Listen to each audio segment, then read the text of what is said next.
You have come to the place where something you've been wanting for a while, even though it is not yet manifest, is not only tolerable, but, well, let's just start there. It's tolerable. You're able to put up with unfulfilled desires. It's all right for now to have an idea of something and not have it manifested. That's all right with you? We understand, but you've really got to get so you say yes to that before things will start coming easily, because it is that very discomfort that you feel over things not yet manifesting that causes a longer and longer and longer delay in them manifesting. Because when you want something and you notice it hasn't happened yet, and you keep noticing that it hasn't happened yet, and you keep feeling the way you feel when you notice it hasn't happened yet, that feeling is your indicator that you're offering a vibration because it hasn't happened yet that matches it not having happened yet. And as long as the vibration that you're offering is about it not having happened yet, then it can't happen. So, do you sort of get it? That you must, as a deliberate creator, decide that you are not going to offer your vibration in response to what is. Because if you are offering your vibration in response to what is will remain as it is. You have to find a way of molding the energy into something that matches what you want. Most of you, even those of you who are beginning to understand about emotion, understanding that it is your guidance system, even those of you who are beginning to understand that it is a vibrational universe in which you are focused and that you are vibrational beings, still, most of you offer your vibration in response rather than in deliberate offering. Something happens, you respond vibrationally. We want you to understand that deliberate creating is about offering a vibration by purposeful intent. I'm offering this vibration because this vibration matches my desire, and if I offer this vibration which matches my desire, then my desire must manifest. 99.999999. Most of every creation is complete before you see any physical evidence. It is complete in the vibrational sense. So, if you are offering your vibration in response to what you're observing, and what you're observing is that what you want has not yet come, now you continue to offer a vibration about it not yet having come, which means you're holding yourself in that uncomfortable place, that gap, that lag between identifying that you want it and receiving it. So when we say to you, have you come to the place where those unfulfilled desires still feel all right? You feel eager. You feel hopeful. You feel anticipation. You're looking forward to it unfolding, but you're not disappointed that it has not yet unfolded. Now you're getting close to the vibrational proximity that's going to let it flow. We want you, as you begin to bring this idea of allowing the energy that creates worlds to flow through you toward your creative end, we want you to feel how well named this gathering is, as we call it, the art of allowing, because you become very practiced, very good, very artful. You become very practiced at recognizing where you stand by recognizing how you feel. So we're just going to say it to you in as plain of words as Esther can find in response to the powerful intent that we are offering to you. You have to want more than anything to feel good. And you have to be willing to work harder on this than anything else on feeling good.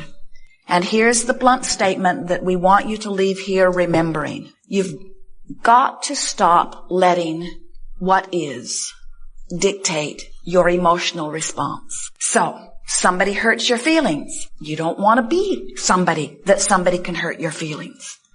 You don't want to be hanging out there so tentatively that terrorists could strike in a part of the world that has nothing to do with you and it can make you afraid. You don't want to be hanging out here in such a fragile position that someone that you care about could be disconnected, having a bad day, say something to you and hurt your feelings. and have them who you can't control, wouldn't want to even if you could, or speaking from your inner being point of view, of course. Well, we can see why you would want to control other people's behavior if you're someone who hasn't learned the art of allowing. If you're looking around and having emotional responses to what you're seeing, we can understand why you'd get pretty heavy on the trying to control circumstances and conditions.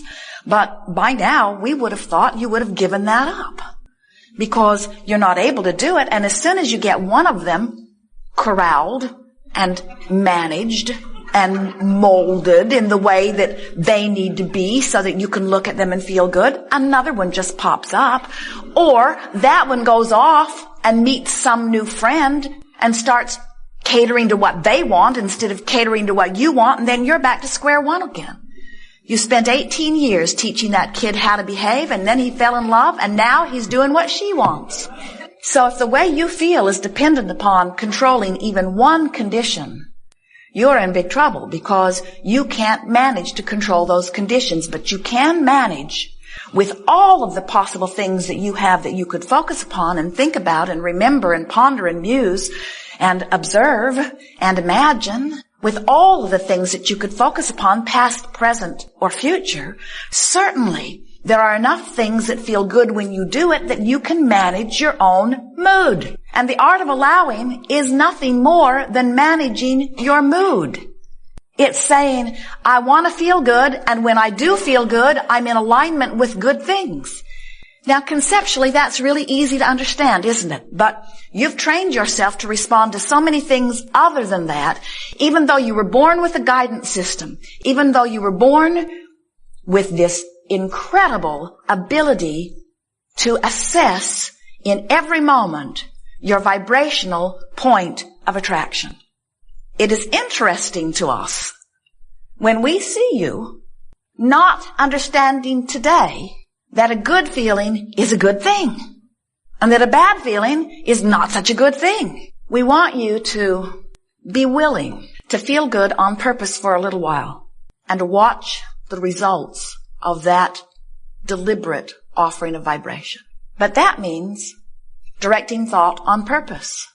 And directing thought on purpose, you could tell us this, in fact you do often, is not as easy as we make it out to be. Because, and here's where we let you off the hook, but only briefly, so don't get used to it. Law of attraction says that which is likened to itself is drawn.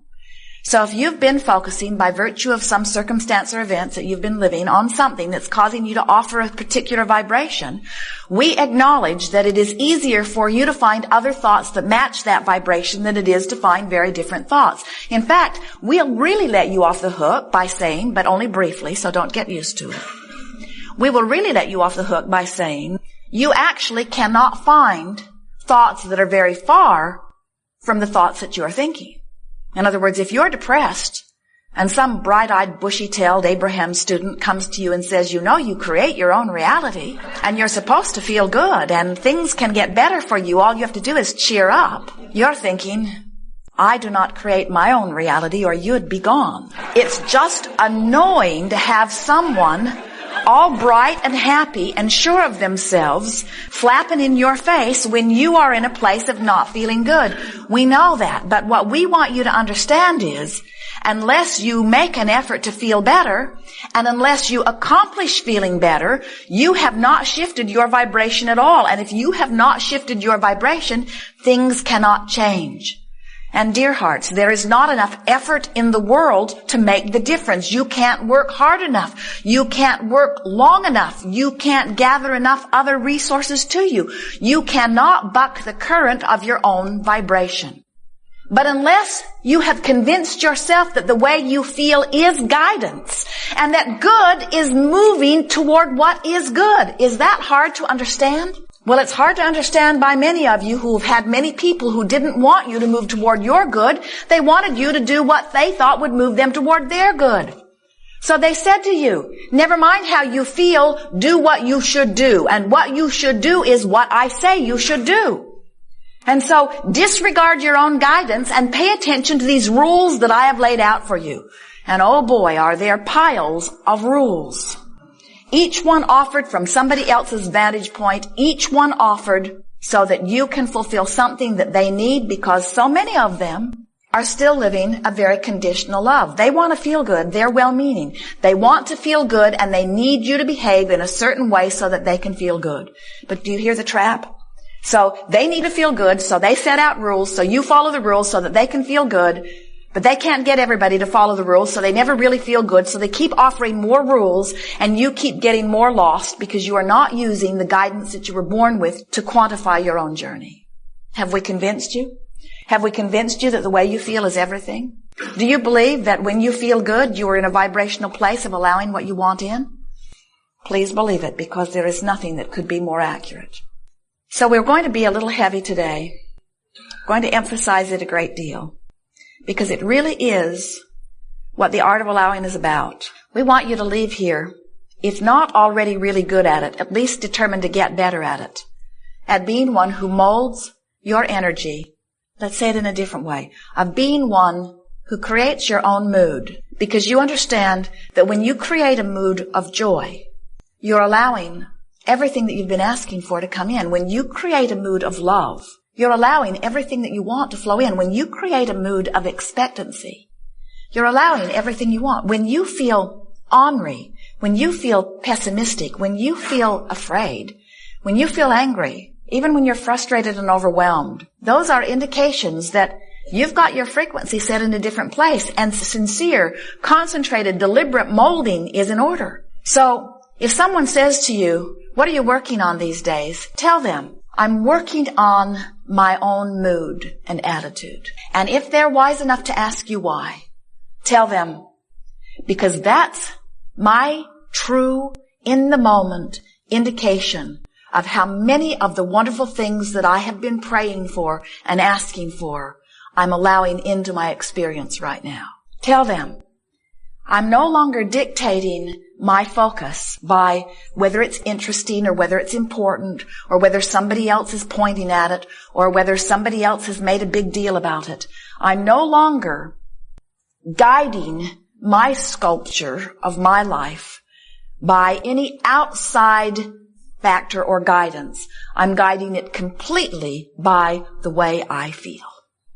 And when you get there, now you are ready to travel with us on an emotional journey that will take you into the resources and the realm of all things wonderful that you have ever imagined.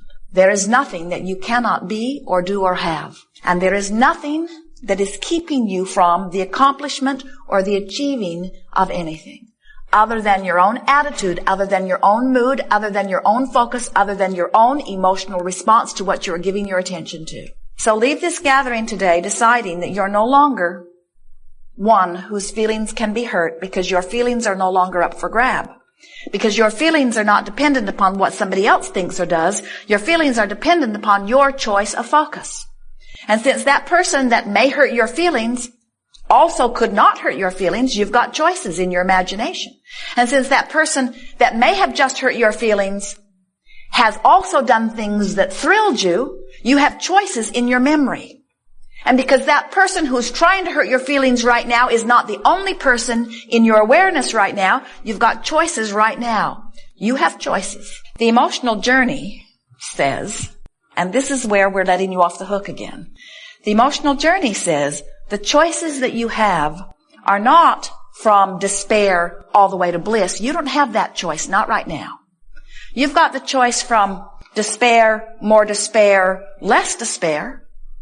You've got the choice from despair, more despair, less despair, less despair, despair, less despair, even less despair, even less despair, despair, even less despair, despair, even less despair, anger, anger, even less despair, anger, even less anger, anger, despair, anger, less anger, anger, less anger, less anger, frustration. And once you make it to frustration, all kinds of options open up. Because the vibrational difference between frustration and bliss is a smaller difference than the vibrational difference between despair and frustration.